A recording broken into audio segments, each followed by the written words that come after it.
Shqipëria pritet të hedhë një tjetër hap të rëndësishëm sa i përket procesit të negociatave për antarësimin në Bashkimin Evropian. Mësohet se vendet anëtare janë afër arritjes së miratimit të pozicionit të përbashkët mbi raportin Nibar.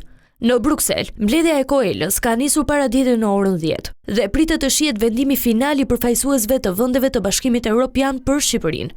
Por në emër të qeverisë shqiptare, ministri i drejtësisë Toni Koku u shpreh optimist për procesin.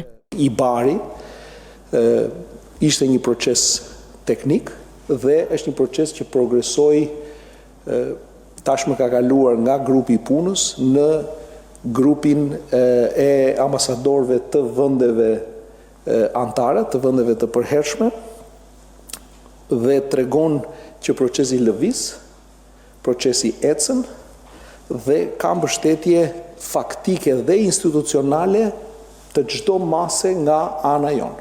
Pra nga ana e shtetit shqiptar.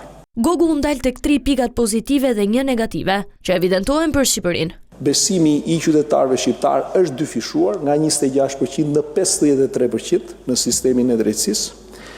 Pavarësia e sistemit e cila perceptohet nga vetë aktorët e sistemit është rritur me 30% dhe vetë reforma perceptohet pozitivisht për shkak se ka një rritje nga 34% në 56% pozitive, ndërkohë që perceptimi negativ ka zbritur nga 38% në 17%. Dhe shifra që është negative është ajo që besoj ka të bëj me backlogun dhe ndaj qëndrova aty sepse 72% e qytetarëve shqiptar e shohin sistemin të vështirë për ta përballuar financiarisht. Pas Koelës, të premten janë ambasadorët e vendeve anëtare të Bashkimit Evropian, të cilët do të vendosin për fatin e Shqipërisë. Më pas do të caktohet data për konferencën ndërqeveritare. Me miratimin e IBAR, Shqipëria nis dhe procesin e mbylljes së kapitujve për antarësimin në Union.